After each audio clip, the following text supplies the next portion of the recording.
मेरे परम श्रद्धे बड़े भाई आदरणीय श्री प्रेम नारायण जी ठाकुर, मंच पर बैठे सभी महानुभाव,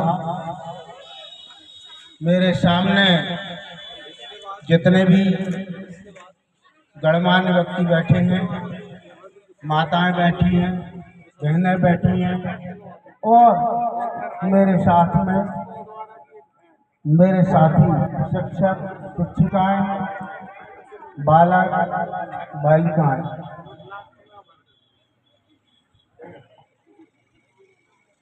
ये तो आज आप लोग देख ही रहे हैं कि मेरी विदाई हो रही है,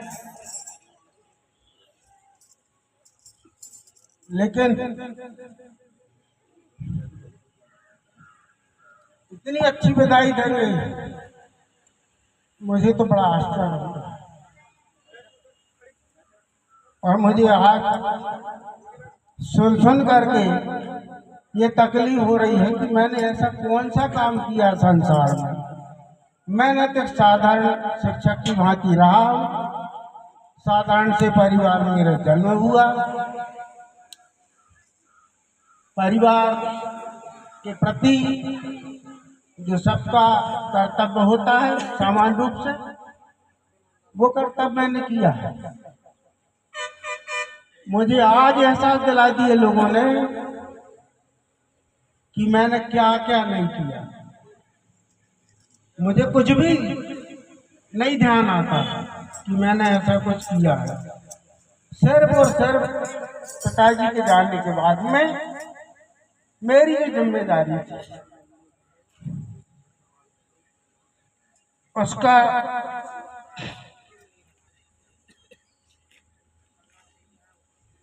निर्वहन करने की कोशिश हो रही है। ये तो हमारे गुरु दादाजी महाराज की कृपा रही, उनका सदैव आशीर्वाद बना रहा। तो मैं परिवार को संभालते संभालते संभालते संभालते और आज इस स्थिति में पहुंच गया कि मैं खुद रिटायर हो रहा हूं। ये मेरे लिए कोई बहुत बड़े गौरव की बात नहीं है, बहुत बड़ी कोई प्रशंसा की बात नहीं है। एक इंसान का जो कर्तव्य होता है वो हमको करना चाहिए। रामचरितमानस बहुत लोग पढ़ते हैं, आज तो विश्व की सभी भाषाओं में रामचरितमानस का गुणगान किया जा रहा है। विदेशी लोग तो जो है उस पर रिसर्च कर रहे हैं कि रामचरितमानस में ऐसा क्या है जिसके लिए तमाम देशवासी, विदेशी, दुनिया के लोग उस पर रिसर्च करने के लिए अपनी अपनी भाषाओं में उसका ट्रांसलेशन करके और अपने पास ले जा रहे हैं। और मैंने तो सिर्फ एक ही चीज जाना है कि रामचरितमानस एक ऐसा ग्रंथ है, उसको यदि आप समझ लो तो परिवार को चलाने के लिए बहुत बड़ी शिक्षा उससे प्राप्त हो जाती है। इससे ज्यादा कुछ नहीं। परिवार में जो घटनाएं घटती हैं वो सबका उल्लेख रामचरितमानस में गोस्वामी तुलसीदास जी ने कर दिया, वाल्मीकि जी ने कर दिया। बहुत बड़े ज्ञाता होते हैं, बहुत सारे प्रवचनकर्ता होते हैं, लेकिन वो भी इस बात को नहीं समझ पाते कि इसका सार क्या है। हकीकत में यदि परिवार आपका एकजुट है, सारे भाई एकजुट हैं, सारी बहुएं एकजुट हैं, माता पिता सभी लोग एकजुट हैं, बाल बच्चे सब एकजुट हैं, तो ये समझ लीजिए कि हम लोग रामचरितमानस को रोज पढ़ रहे हैं, बल्कि पढ़ नहीं रहे, बल्कि उसका हम लोग अनुकरण कर रहे हैं। बस यही सब।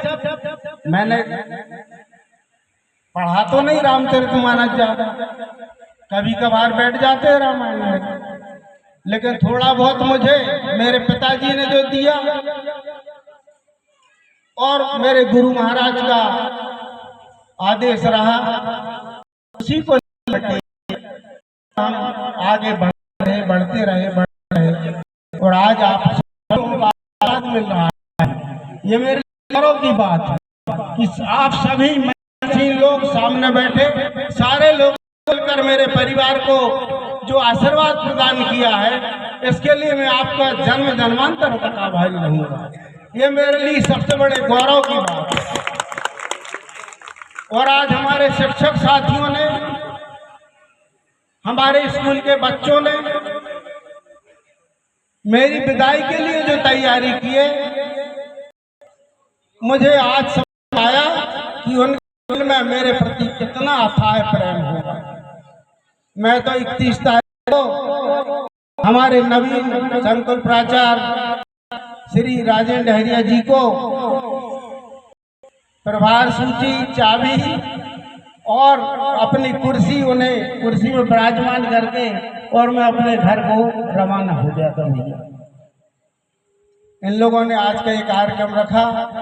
अब इसमें और मैं क्या बोलूं, बोलने के लिए मेरे पास बहुत कुछ है, लेकिन समय भी कम है।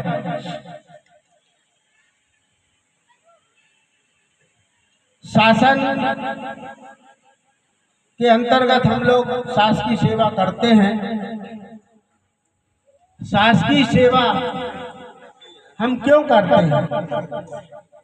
शासकीय सेवा के माध्यम से हम अपने परिवार का पालन पोषण करते हैं। शासन की हम सेवा तो करते हैं, उसके बदले में शासन हमें जो वेतन देता है वो छोटी चीज नहीं है। उस वेतन के माध्यम से हम हमारे पालन पोषण करते हैं। इसलिए मैं आप लोगों को शिक्षक साथी